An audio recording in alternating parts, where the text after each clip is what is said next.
আসসালামু আলাইকুম রহমতুল্লাহ। আলহামদুলিল্লাহ ওয়াহদাহু ওয়াসসালাতু ওয়াসসালামু আলা মান লা নাবিয়্যা বা'দা।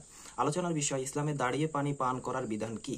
তো ভিডিওটা আমার একটা বন্ধুর প্রশ্নের উপর ভিত্তি করে তৈরি করা। দাঁড়িয়ে পানি পান করার ব্যাপারে কয়েকগুলো হাদিস পাওয়া যায়। তার মধ্যে বুখারী শরীফের মধ্যে হাদিস রয়েছে। বুখারী শরীফের মধ্যে হাদিস আছে যে 5615 নম্বর হাদিস। এখানে এটা হচ্ছে যে নাজ্জাল রাদিয়াল্লাহু তাআলা আনহু থেকে বর্ণিত। হাদিসের মধ্যে বলা হচ্ছে যে আলী রাদিয়াল্লাহু তাআলা আনহুর কাছে পানি আনা হলো এবং তিনি সে পানিটা দাঁড়িয়ে পান করলেন। এরপরে তিনি বললেন যে তোমার লোকেরা দাঁড়িয়ে পানি পান করাকে মাকরু মনে করে, অথচ আমি দেখেছি তোমরা আমাকে এখন যেভাবে দেখেছো রাসূল সাল্লাল্লাহু আলাইহি সাল্লামও ঠিক এভাবে পানি পান করেছেন, অর্থাৎ নবীজিও দাঁড়িয়ে পানি পান করেছেন। এটা কে বলেছে? আমি বলিনি, আলী রাদিয়াল্লাহু তাআলা আনহু বলছেন।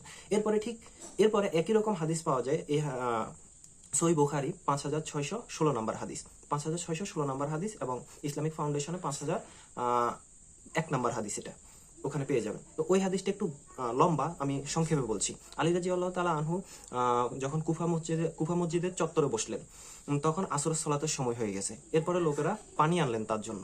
পানি আনার পরে তিনি হাত, মুখমণ্ডল এগুলো ধুলেন, বিবরণে বোঝা যায় তিনি ওযু করছেন। এরপরে তিনি সে পানি দাঁড়িয়ে পান করলেন, তিনি ওই অজুর পানি দাঁড়িয়ে পান করলেন এবং তিনি এরপরে বললেন যে মানুষ দাঁড়িয়ে পানি পান করাটাকে ঘৃণা করে বা মাখরু মনে করে, কিন্তু আমাকে এখন যেভাবে দেখেছো রাসূল সাল্লাল্লাহু আলাইহি সাল্লাম ঠিক এভাবে পানি পান করেছেন। অর্থাৎ এর থেকে বোঝা যায় যে দাঁড়িয়ে পানি পান করাটা নাজায়েজ, হারাম নয়।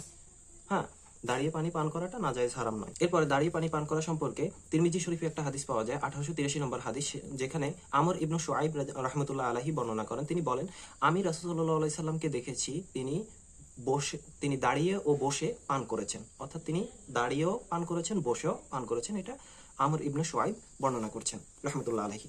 এরপর আরেকটা হাদিস পাওয়া যায় মুসনাদ আহমদের মধ্যে, এটা হচ্ছে যে 797 নম্বর হাদিস। এই হাদিসটা ওই বুখারী শরীফের হাদিসটার অনুরূপ। আলী রাদিয়াল্লাহু তাআলা আনহু বলছে দাঁড়িয়ে পানি পান করেছেন এবং বলছেন যে তোমাদের মধ্যে লোকেরা এটা অপছন্দ করে, কিন্তু রাসূল সাল্লাল্লাহু আলাইহি সাল্লামকে আমি দেখেছি এরকম করে করতে।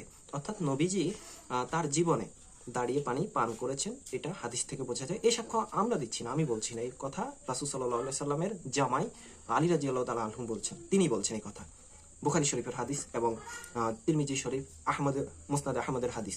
তো এর থেকে বোঝা যায় যে দাঁড়িয়ে পানি পান করাটা জায়েজ, কিন্তু এটা না জায়েজ বা হারাম নয়। তবে সুন্নাহ বা উত্তম হচ্ছে যে বসে পানি পান করা, কারণ বসে পানি পান করার ব্যাপারে অনেকগুলো হাদিস আছে সরাসরি রাসূল সাল্লাল্লাহু আলাইহি সাল্লাম থেকে। রাসূল সাল্লাল্লাহু আলাইহি সাল্লাম নিষেধ করেছে তোমাদের মধ্যে কেউ যেন দাঁড়িয়ে পানি পান না করে, যদি ভুলে করে ফেলে যেন বমি করে ফেলে দেয়, এভাবে বলা হয়েছে। তো দাঁড়িয়ে পানি পান করার ব্যাপারে একেবারে কড়াভাবে নিষিদ্ধ করা হয়েছে, একদম কড়াভাবে। অনেকগুলো হাদিস আছে, কাউটার যদি রেফারেন্স লাগে আমাকে নক দিবেন, আমি রেফারেন্সগুলো দিয়ে দেবো। দাঁড়িয়ে পানি পান করা সুন্নাহ নয়, এটা জায়েজ। এটা হচ্ছে যে প্রয়োজনের ক্ষেত্রে করতে পারেন। এখন কেউ যদি এটাকে বলেন যে নবীজি করেছে তার মানে আমি করতে হবে না, নবীজি নিষেধ করেছেন, প্রয়োজনের ক্ষেত্রে করতে পারেন, প্রয়োজনের ক্ষেত্রে, হ্যাঁ প্রয়োজনের ক্ষেত্রে, এর বাইরে নয়।